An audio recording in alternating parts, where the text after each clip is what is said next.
ধানের প্রথম স্প্রে দিতে হয় ধান রোপণের 20 থেকে 30 দিনের মধ্যে, মানে প্রথম সার দেওয়ার প্রায় 5 থেকে 7 দিন পর। কারণ ইউরিয়া দেওয়ার পরও অনেক সময় গাছ হলুদ হয়ে যায়, সবকিছু ঠিক রাখার পরও পাশকাঠির সংখ্যা কমে যায়, আর তাই ধানের এই সময়টিতে অনেক চাষি ধানে প্রথম স্প্রে করেন। কিন্তু ধানের প্রথম স্প্রেতে কি কি দিতে হয় সেটা অনেকেই জানেন না, তাই আমরা সেটাই জানবো আজকের এই ভিডিওতে, যে ধানের প্রথম সারে কি কি দিতে হয়। তাই ভুল সারে টাকা নষ্ট না করে আগে এই ভিডিওটা পুরো দেখুন। নমস্কার বাংলা ধান খেতি সিরিজে আপনাদের অনেক অনেক স্বাগত। ধানের বিষয়ে আরো এরকম অনেক ভিডিও পেতে আমাদের চ্যানেলকে সাবস্ক্রাইব করে রাখবেন। তাহলে চলুন ভিডিওটা শুরু করি। আর প্রথমেই জানি যে ধানে প্রথম স্প্রে কবে করতে হয়।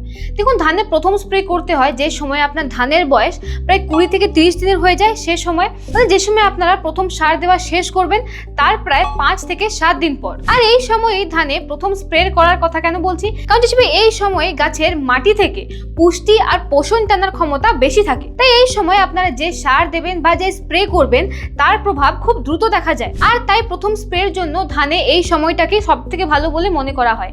কিন্তু প্রশ্ন এটা নয়, আসল প্রশ্ন এটা হচ্ছে যে ধানে প্রথম স্প্রেতে কি কি দেবেন। কারণ ইউরিয়া, পটাশ, জিঙ্ক তো আগেই দিয়েছেন, তাহলে এবার কি? তাই চাষি ভাই, ধানের প্রথম স্প্রেতে যে প্রথম সারটি আপনি ব্যবহার করবেন সেটা হচ্ছে NPK 19-19-19। চাষি ভাই, প্রথম স্প্রেতে এই NPK 19-19-19 দেওয়ার কথা আমি এই জন্য বলছি কারণ এটার মধ্যে নাইট্রোজেন, ফসফরাস আর পটাশ তিনটেই আছে, সেটাও আবার সমান পরিমাণে। তাই এটা প্রয়োগ করলে আপনার গাছ এই তিনটে পোষণই পেয়ে যাবে। এই NPK এর মধ্যে প্রথমে যে 19% নাইট্রোজেন আছে, এটা কি করবে? এটা গাছের পাতার মধ্যে সবুজ রং আনবে, তারপর এটা পাতার মধ্যে ক্লোরোফিলের মাত্রা বাড়াবে, যাতে গাছের মধ্যে ফটোসিনথেসিস মানে খাবার বানার প্রক্রিয়ার মধ্যে কোনো সমস্যা না আসে, যাতে পাতা আরো ভালোভাবে খাদ্য তৈরি করতে পারে। আর চাষি ভাই, গাছ যত বেশি খাবার বানাতে পারবে তার মধ্যে তত বেশি এনার্জি থাকবে, আর গাছের মধ্যে যত বেশি এনার্জি থাকবে গাছের বৃদ্ধি তত তাড়াতাড়ি হবে। আবার এই NPK এর মধ্যে যে 19% ফসফরাস পাওয়া যায়, সেটা গাছে কিভাবে সাহায্য করবে?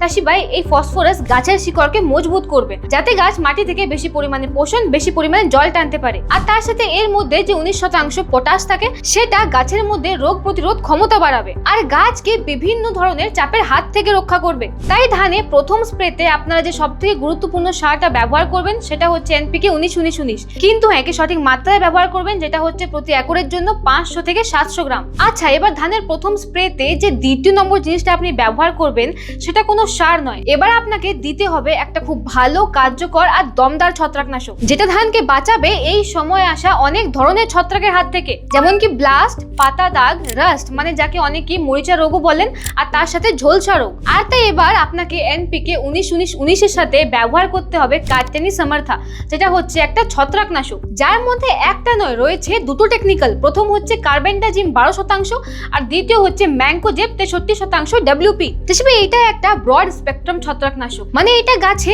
এক নয় অনেক ধরনের ছত্রাককে মারে, আর সাথে এটা দুভাবে সুরক্ষা দেয়, মানে এটা সিস্টেমিক আর কন্ট্যাক্ট দুভাবেই কাজ করে। সিস্টেমিক মানে হলো যে সময় আপনারা একে স্প্রে করবেন তারপরে এটা গাছের শিকড়ের মাধ্যমে পুরো গাছে ছড়িয়ে যাবে, আর তারপর ছত্রাক গাছের যে জায়গাতেই থাকুক না কেন এই ওষুধ সেখানে গিয়ে তাকে মেরে ফেলে। আর তার সাথে এটা কন্ট্যাক্ট অ্যাকশনের মাধ্যমেও কাজ করে, মানে এটা গাছকে ভেতরে সুরক্ষা দেওয়ার সাথে সাথে গাছকে বাইরে থেকেও সুরক্ষা দেয়। হিসেবে এত টাকা দিয়ে সার কিনে আনলেন যাতে গাছে ভালো বৃদ্ধি হয়, যাতে গাছে বেশি পাশকাঠি হয়, কিন্তু শুধু সেটা দেখলেই হবে না, আপনাকে নিজের গাছকে রোগ মুক্ত আর সুস্থও রাখতে হবে। কারণ একবার যদি এই কোনো রোগ আপনার গাছে ঢুকে যায় তাহলে আপনার ওই সব ছাড়ের টাকা নষ্ট হয়ে যাবে। তাই এই সময় গাছের বৃদ্ধি বাড়ানোর সাথে সাথে গাছকে সুস্থ রাখার জন্য ধানের প্রথম স্প্রেতে আপনারা ব্যবহার করবেন NPK 19-19-19 আর তার সাথে ব্যবহার করবেন কার্টেনি সামার্থা। কিন্তু হ্যাঁ, এর ভালো রেজাল্টের জন্য এর সঠিক ডোজ মনে রাখবেন, যেটা হচ্ছে প্রতি একরের জন্য 300 গ্রাম। চাষি ভাই, এবার আমরা কথা বলবো এই ধানের ফার্স্ট স্প্রেতে যে 3 নম্বর জিনিসটা ব্যবহার করবেন, যেটা হচ্ছে একটা বায়োস্টিমুলেন্ট প্লান্ট গ্রোথ রেগুলেটর,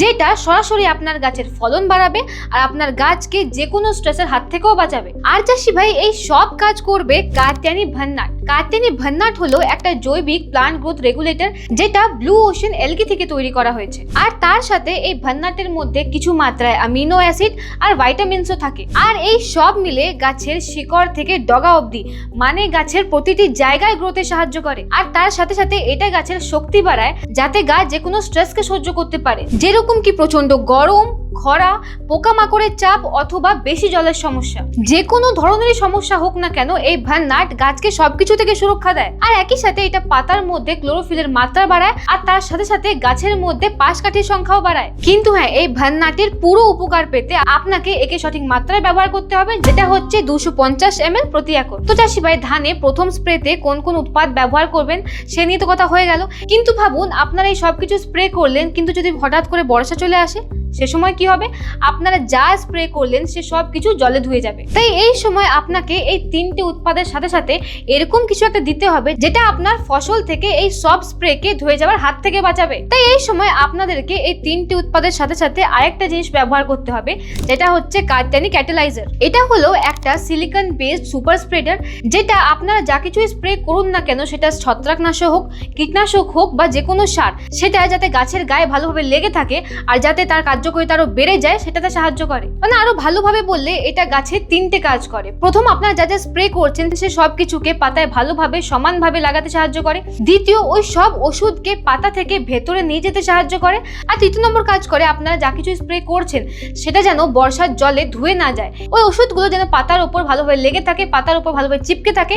এই সিলিকন সুপার স্প্রেডার এই জিনিসটাও নিশ্চিত করে। মানে এবারে আপনাদেরকে আর এই জিনিসটা টেনশন নিতে হবে না যে বর্ষার কারণে আপনারা যা কিছু স্প্রে করছেন সেটা ধুয়ে যাবে, কারণ এই কার্টানি ক্যাটালাইজার সেই জিনিসটা আর হতে দেবে না। কিন্তু হ্যাঁ, এর সঠিক ডোজ মনে রাখবেন, যেটা হচ্ছে 5 ml প্রতি 15 লিটার জলে। চাষি ভাই, ধানে ভালো উৎপাদন পেতে হলে শুধু সার ব্যবহার করলেই হবে না, সারের সাথে সাথে আপনাকে গাছকে অনেক ধরনের ছত্রাকজনিত রোগ, কীট বা পোকার হাত থেকেও বাঁচাতে হবে। আর তার সাথে সাথে গাছের যেসব ধরনের স্ট্রেস হয় আপনাকে গাছকে তার হাত থেকেও বাঁচাতে হবে। তাই আজকে এই ভিডিওতে আমরা যে যে প্রোডাক্টের কথা বললাম সেগুলো নিয়ে এসে প্রথম স্প্রেতে ব্যবহার করবেন, আপনারা গ্যারান্টিড খুব ভালো রেজাল্ট পাবেন। আর হ্যাঁ, তার সাথে আমাদের কমেন্টে জানাবেন যে আপনাদের ধানের ফসলে আর কি কি সমস্যা হচ্ছে। আমরা আমাদের পরবর্তী ভিডিওতে সেসব নিয়ে কথা বলবো। আর হ্যাঁ, এরকম আরো অন্য অনেক ভিডিও পাওয়ার জন্য আমাদের এই ভিডিওকে লাইক করবেন, তার সাথে আমাদের চ্যানেলকে সাবস্ক্রাইব করবেন আর এই ভিডিওটিকে আপনার অন্য চাষীদের সাথে নিশ্চয়ই শেয়ার করবেন। দেখা হচ্ছে পরের ভিডিওতে। ধন্যবাদ।